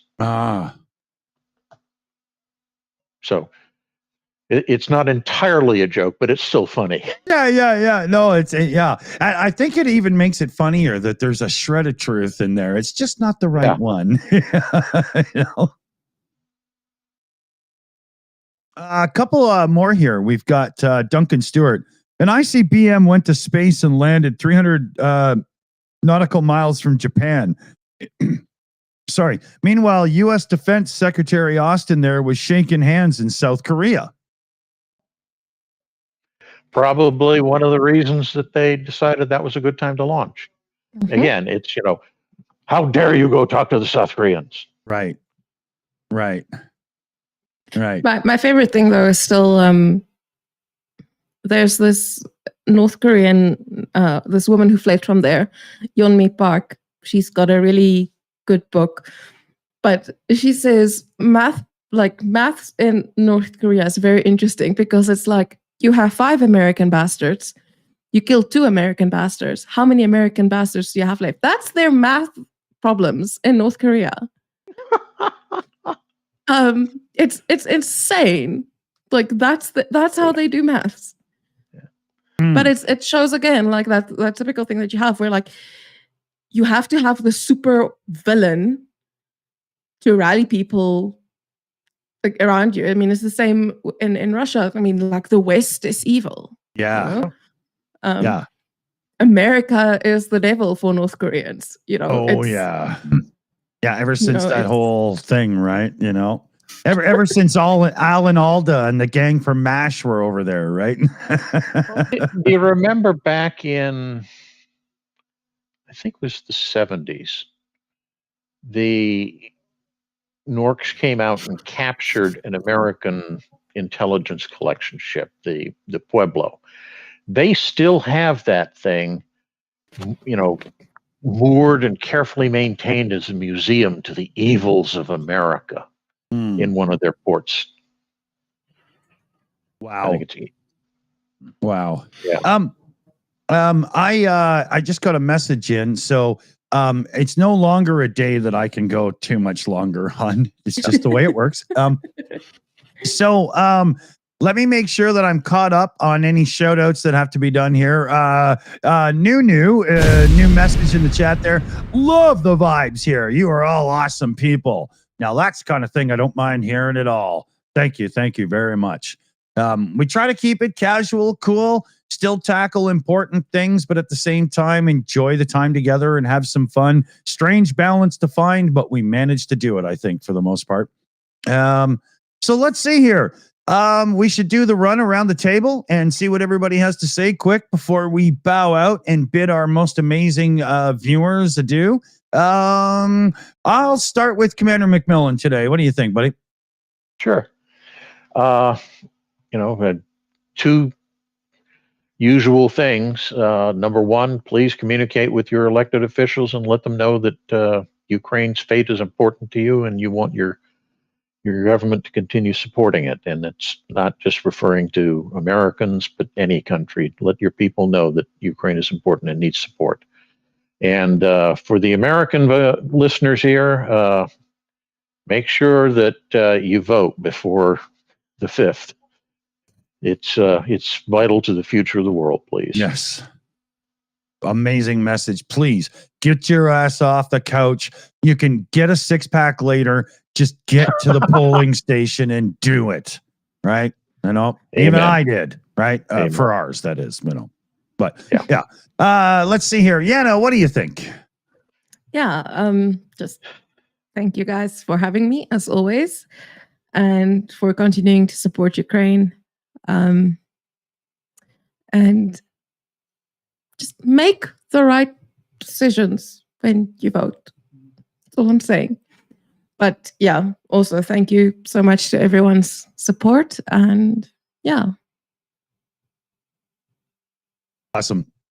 Slavie, little self-promotion, little goodbye message. What do you think there? Yeah, sure. Make sure to go out and vote. Obviously, this is the last stretch of it all, so we can do it. Make sure you don't take your freedom for granted, because look what happens. There's a huge attack on our freedom and the freedom of the whole free world, basically, if you don't vote. That's why it's so important. Subscribe to my channel. Please watch the last video on Tucker Carlson and Jordan Peterson. YouTube is not pushing it out at all. And I promise it's good. I've curated interviews and videos and memes and headlines to basically prove what I'm saying is true. And please check it out. And of course, Slava Ukraini. Yeah, I agree. Check it out. It's well put together content. And if you at all follow the Ukraine community, and if you're watching this show, we damn know, well, you are. You better be over checking it out. Absolutely. Starsky, what do you think? And then we'll give Roman the big send-off of the day here. Time flies, my friend. It was extremely cool to see my bro here. It was extremely cool to see you guys, my Shills family. And also it was very, very nice to see everybody in the chat. We have 300 people watching us. Guys, thank you so much for helping my brother with his work, with what he does for the Ukrainian armed forces. Again, you are amazing, and probably you don't even know that. And regarding the elections, whatever the result is and whatever the candidate is that you want to vote, always remember that you also have your family there in the United States. And let's remember to be more friendly and educate as much people as we possibly can using our charm and our skills in communication, because this can save the world. Thank you so much, my dear friend. Awesome. Good words, buddy. Good words. Roman, what do you think? Thanks for joining us. Pleasure to have you on. And I hope we can have you on again to keep doing some fundraising and support your efforts and stuff. But yeah, what do you think, buddy? I'll try from now. That was my first ever stream, so it was an interesting experience, but very pleasant. I'm very happy to, be here, talk to you guys, and I very appreciate all that support you provide and people in the chat and provide. And it's very important for Ukrainians, to see such as signs which show that world stays with Ukraine, world supports Ukraine, that motivates us, keeps us moving and do things. Yeah. Thank you, everyone. Thank you very much. Cool. And remember, everybody, like we say at the end of the show, there's 2 words you share with every single person you know. Slavie Ukraine. Heroям Slava. Good words. And vote for Harris. If the orange shit gibbon, as Commander says, gets in, You know, it's like the ants on the piece of shit in the toilet bowl, and they're, the guy's in his bedroom and he can just hear, if the log rolls over, we'll all be dead. Well, if the orange shit gibbon gets voted in, the world is in trouble. So think of the ants, think of the log, think of your toilet. That was good. You always find a unique way to address complex issues. I'll say that. That was a Dawsonism, everybody. We're out of here. Thanks for joining us. Love the support. Keep supporting Ukraine with everything you got, financially, emotionally, communication-wise on social media. Keep it in everybody's mind. Thanks for joining us. Thanks for the support, everybody. Take care. Bye, guys. Bye-bye. Boom.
It's over. Go home.